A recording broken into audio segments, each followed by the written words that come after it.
All right, so here we are. This is Objective 4. This is Imperialism in World War One. This was just a funny meme again. You have the Queen of England saying, "Look at all these countries that I used to own." Remember British imperialism, and I mean, gosh, America would fit in there. Um, you have India, you have all these places. So just a little bit of humor. Now, Objective 4.1 is imperialism and the causes of a Spanish-American War. Now you see this guy right here, kind of this hip thing, if you will, of hating imperialism, but yet he's eating a sandwich, which was a British invention. So, kind of humorous how that works out again. Now, imperialism is when a stronger country takes over a weaker country for a political, economic, or military advantage. And this had been going on for years in other parts of the world. They call it colonialism. It's the same thing. The first American we have writing is Alfred Thayer Mahan. He was an admiral of the Navy. He wrote The Influence of Sea Power Upon History, and this will inspire U.S. leaders. The picture here is Japan being open to the West, and we have the Treaty of Kanagawa. The Commodore Matthew Perry went for a convention, and this is Japan's first treaty with a Western nation, whereas they had always been kind of closed off, beginning this kind of rocky relationship, if you will, with the United States way back then, and it's going to really bowl over about World War II. Now, the first big war we're going to discuss is the Spanish-American War, and so we need to talk about the causes. The Spanish-American War is only a few months, 1898, but the first cause is yellow journalism. This is where you exaggerate stories in a newspaper to attract readers, and you can see right there on the right, this is a good example. Crisis at hand, Spanish treachery about the sinking of a boat, which really was not caused by anything other than faulty design, if you will.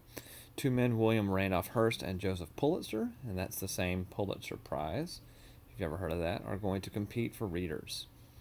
There is a Cuban exile living in New York City by the name of Jose Marti, and he is going to want U.S. intervention to get rid of Spanish, and so he's going to begin to start writing poems and try to get things. He's going to go back down into Cuba, etc.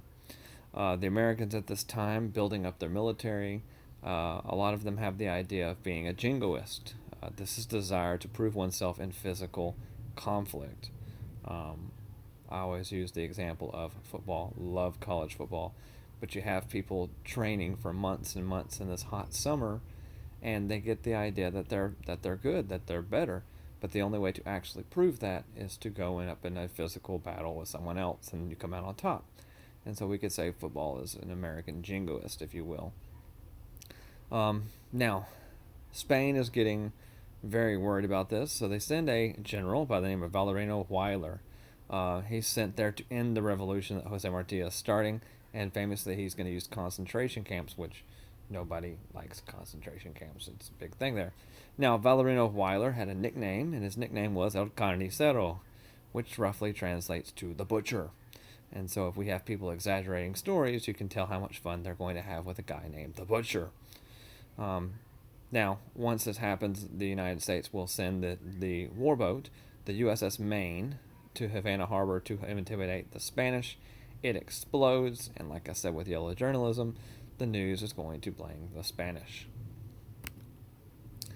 Now, Objective 4.2 is the U.S. and the Spanish-American War. Now, Ninja Turtles, I know they keep coming back, but when I was a kid, Ninja Turtles were awesome in the 90s. They had these horribly, scary things like this, and so it says, USA, you guys sunk the USS Maine. Spain's like, what? No, we didn't. USA is like, cowabunga, it is, meaning that, we're going to get this on. And so in a lot of ways, maybe it looked like the United States just looking for a reason to fight rather than revenging something that didn't happen. Now, the battle in the Cuban, this is a very famous painting called the Battle of San Juan Hill. We'll get there in a second. In Cuba, the big thing were the Rough Riders, which was a volunteer cavalry unit, and it had African Americans, it had professional football players, it had just about everything you could want. It was led by Leonard Wood, but made famous because of Teddy Roosevelt, who was a Secretary of the Navy. He left that post, and decided he wanted to go fight. He's the one on horseback there. If you ever seen that at the museum, this is the uniform he's wearing with the horse. Now, this is the decisive battle in Cuba, the Battle of San Juan Hill, aka Battle of Kettle Hill. The same thing. And so you have them charging up. And this is going to kind of turn the battle, if you will, in Cuba.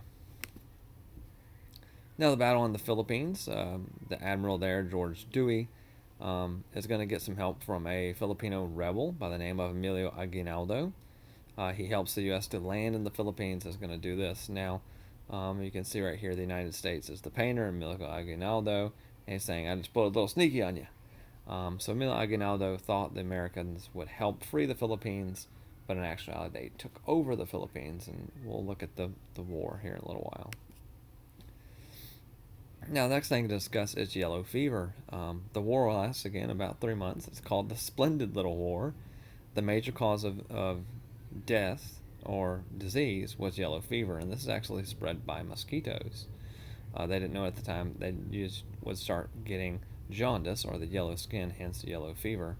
Now, it is Dr. Walter Reed who discovered that mosquitoes carried the yellow fever, and it is William Gorgas who used oil smothering techniques to kill their breeding grounds.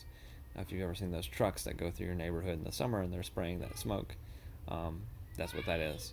So, yellow fever, the symptoms, we have headache, we have bleeding, red eyes, fever, vomiting, jaundice, muscle ache, back pain, and this is all going to be an example of yellow fever. Would you restart the part of the episode that I was watching? In a minute. Now, objective 4.3, we have this Mr. Betts again, and here you have the Spanish-American War, and he parodied One Direction's What Makes You Beautiful. Now, Cuba is free, but ... So before the war, the U.S. Congress is going to pass the Teller Amendment. The U.S. would not annex Cuba at any cost. After the war, when Cuba made their own constitution, we demanded, if you will, the Platt Amendment be added to it. And 3 big things there. 1, the U.S. had the right to intervene. 2, the U.S. had the right to protect businesses.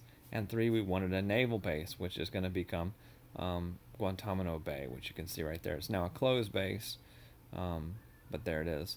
Cuba as well will become a U.S. protectorate, which means it is independent, but the muscle is in the U.S. So if anyone ever came in there and threatened them, we would have the right to intervene. We're basically setting up what's going to happen in the 60s in Cuba, and the Cuban Missile Crisis, and also the Bay of Pigs invasion. Now, 1898, we have the Treaty of Paris. This is the peace treaty with Spain. We are given Puerto Rico, which becomes a U.S. territory thanks to something called the 4-Acre Act. It's over here, right under the United States, in that little area. It's been in the news recently about talking about becoming the 51st state. We're also given Guam, which becomes a U.S. naval base in the Pacific near China. You can see it over there on the far left in the Philippines. Still a lot of stuff there. However, there was some dispute over what to do with the Philippines. So the Philippines were sold to us, but after we promised them independence. So this is kind of how that pulled a little sneaky. We worked these things, etc. And so we basically got this. And so in 1898, this is what you're looking at. And so America now has basically a lot of control going on here, and they can more or less run things. Now, the Philippine-American War. The U.S. are going to decide to annex the Philippines to make them a territory in 1899. Emilio Aguinaldo is going to lead an insurrection or a rebellion against the United States. It actually lasts 3 years, 10 times as long. The U.S. will use concentration camps, which we saw Valerino Weyler use, and the Filipinos are going to use a new style of warfare that we're not used to called guerrilla warfare, which rely heavily on ambushes and knowing your territory, etc. Once this does happen, there's a big famous case called the Insular Cases, and the question was, if we add these territories, do they become citizens? And it is answered simply, the Constitution does not follow the flag. Also, at this, the Anti-Imperialist League is created as this war is going on, that some people do not like imperialism, and we will debate those two things in class. Now, Objective 4.4, let's talk about Alaska and Hawaii. So we have Alaska here with their nice things and everything there. So on a positive note, haven't seen a mosquito in weeks. Now, William Seward, who is Secretary of State for the United States, is going to buy Alaska from Russia, and it's called a folly or a mistake, hence Seward's folly.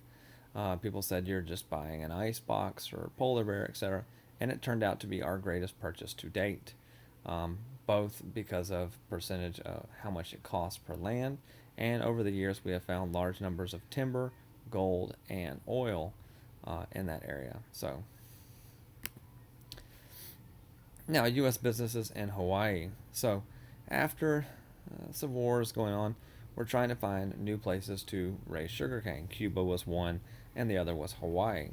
The sugar planters basically run Hawaii, but due to something called the McKinley Tariff, which would raise it, the sugar planters are going to oust the king. They basically made him sign a constitution at gunpoint called the Bayonet Constitution.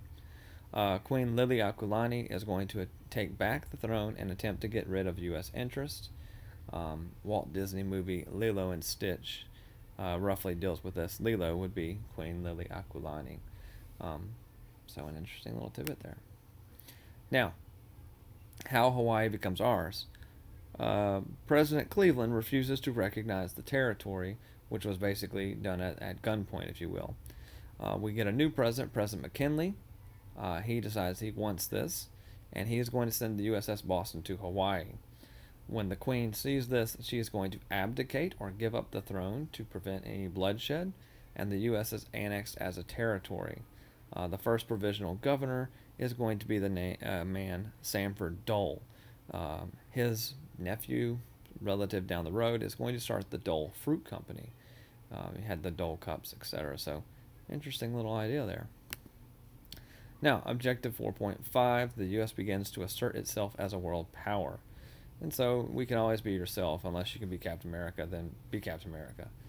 Meaning, for the most part, we stay to ourselves, but if we could assert ourselves and get what we want on a world scale, we will. Now in China, the Europeans, and you can see them here all around the Chinese pie, are going to create these spheres of influence, or parts of the pie, if you will, and they control a piece of China. Now the problem is, there's no America there. So Secretary of State John Hay, in 1899, will introduce something called the Open Door Policy. This was sent in a series of notes called the Open Door Notes to the other European powers to promote free trade with China to any country. Now, make no mistake about it, our number one intention was for ourselves, but if we could do this.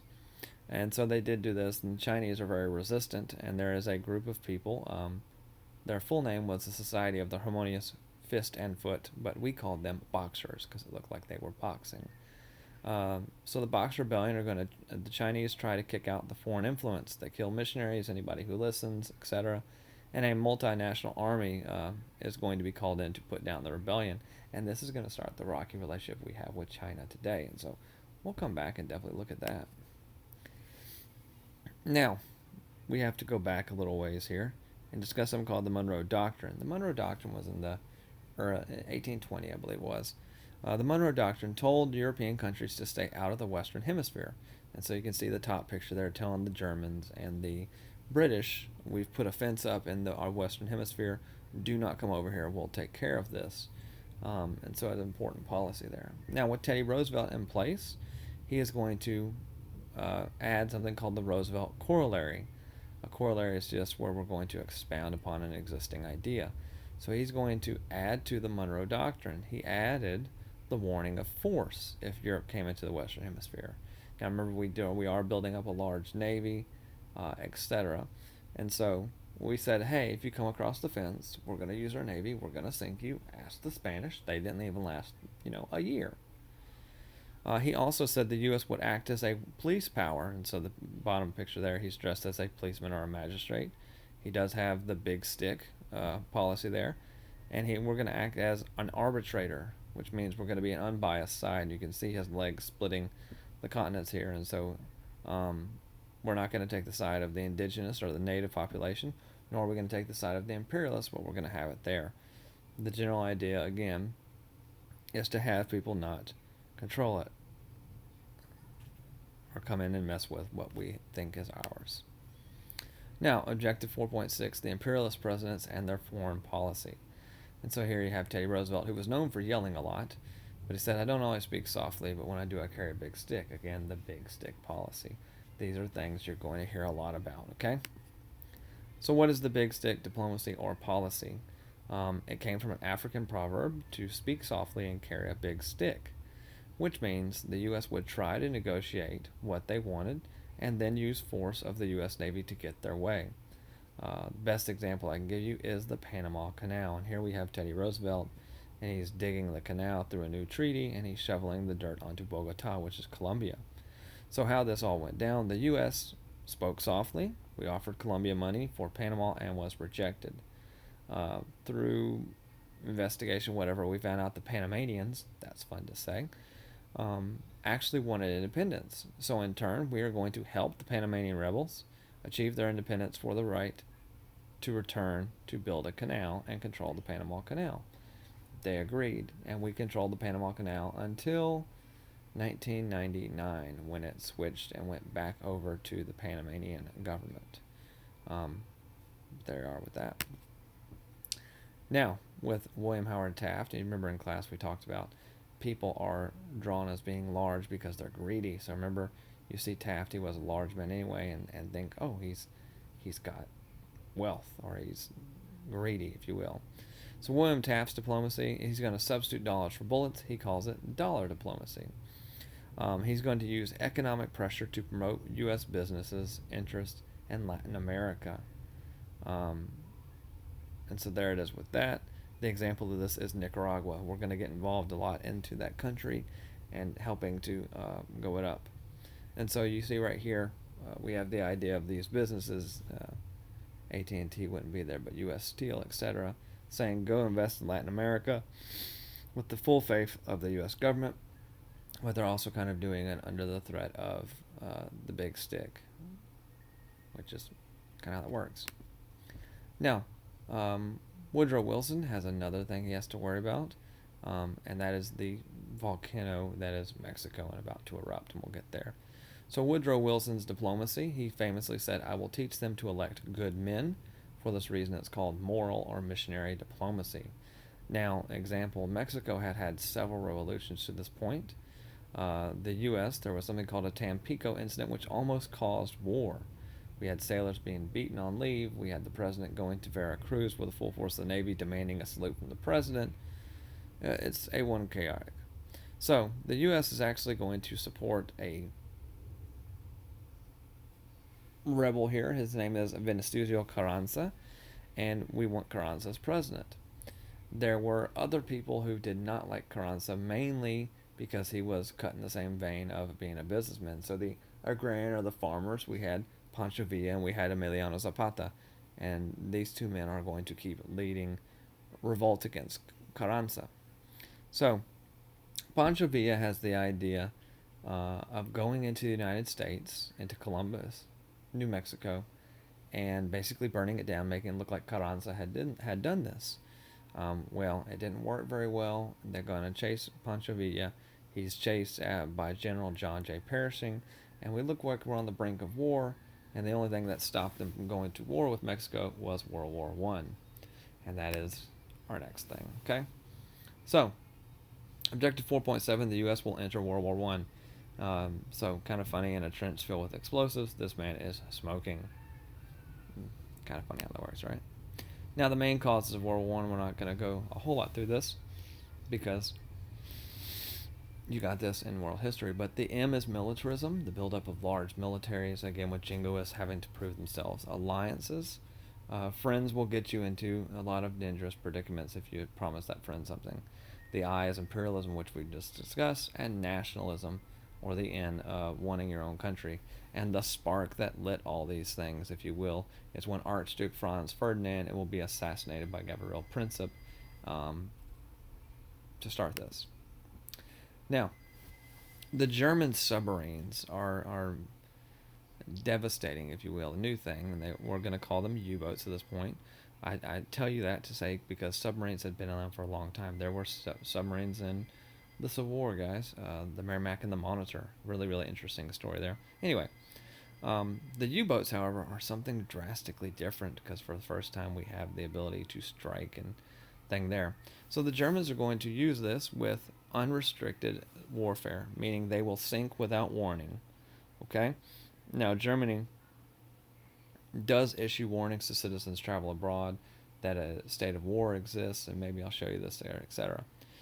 It all kind of comes to a head when the boat here on the right, called the Lusitania, which is a British passenger ship, is sunk, and there are 100 plus U.S. citizens on board.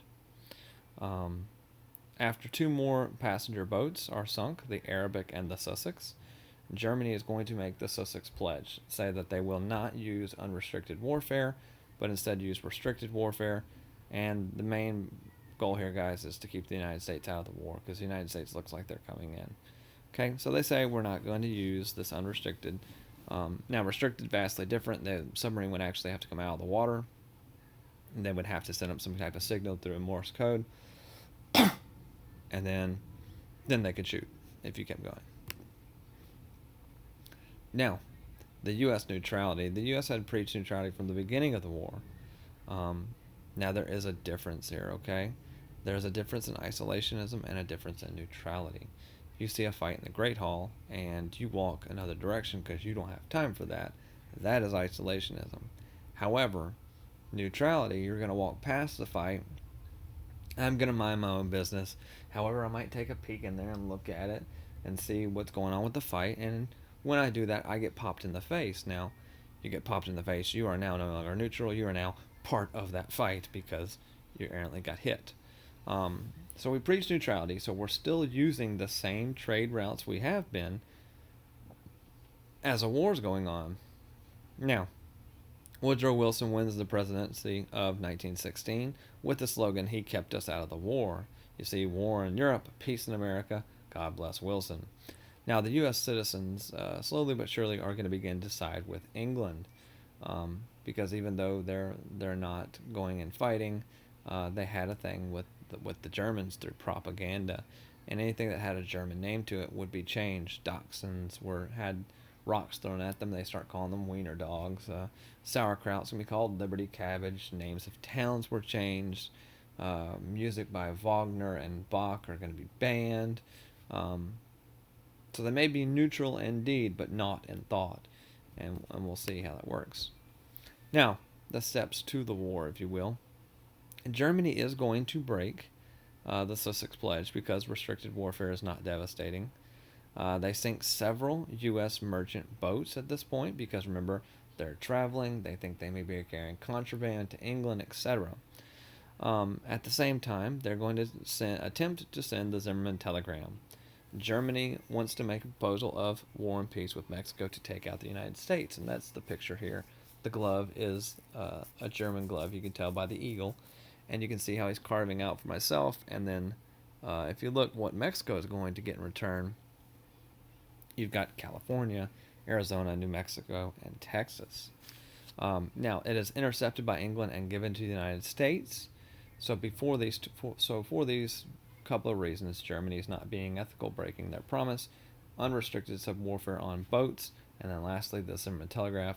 The U.S. will enter World War I to make the world safe for democracy. And this is shortly after Wilson's been inaugurated for the second time in 1917. Kind of funny how that works. Now, Objective 4.8 is the end of the war and a little bit of controversy. Now, does anybody remember when the League of Nations stopped all the future wars? Me neither. And so, funny little thing there. The League of Nations' goal was to stop all future wars. However, we are talking about World War I. We know there's a World War II, so we know this doesn't work. Now, Woodrow Wilson has the 14 points. This is peace without victory, and basically a tie, if you will. He included in this a couple of main points: the League of Nations to stop future conflicts and freedom of the seas. And so you can see the little meme here. He creates the League of Nations but doesn't join the League of Nations. Now, why can he not do that? The president has the power to go in, basically make treaties. However, it has to be signed in the Senate. So he's got to bring it home, correct? He's the first president to go overseas. He's the first to go and do this. However, if you want to get somebody on your side, you might want to take them with you, right? He didn't take anybody. He said, I'm going by myself, and then came back with a very cocky attitude of, here you go, you're going to sign this. Actually, at one point, referring to somebody to take their medicine. In other words, just get in line and do what they're told. So we can see this isn't going to work well. Now, at the Treaty of Versailles, where Wilson takes his 14 points, there are the big four. U.S., England, France, and Italy. And you can see there, Germany is not allowed to sit with them. Now, Germany is the one they're famously going to blame. Now, they reject all the 14 points that Wilson brings to them, except for one, the League of Nations, because they see it as being kind of okay. Now, League of Nations are built on two concepts. First is self-determination. Many new nations are created out of old empires, and they can decide their own government. So many countries are created at this point. The other thing it's built on is collective security. Strengthen numbers to prevent future aggressive countries. If someone goes and picks on these smaller countries, everyone will get involved. If you know anything about World War II, you know this doesn't work. Now, the last thing, and this is the French proposal, if you will, Germany must admit all the guilt for the war. They must say, hey, 9 million people dead, billions of dollars, my bad. And that's a hard pill to swallow. And they must pay all the reparations, which are war damages. Now keep in mind, they just came out of war themselves, and this is going to hurt, and we'll discuss this. So that last one there about all that is going to eventually give rise to Adolf Hitler. So here comes Wilson back from his little thing. How was your vacation, Woodrow? It was great. I need you to sign this. Well, what is it? Don't worry about it. Just sign it. Well, no, we got to talk about this first. And so the president again makes treaties. The Senate must ratify or sign them. Henry Cabot Lodge leads a group of reservationists.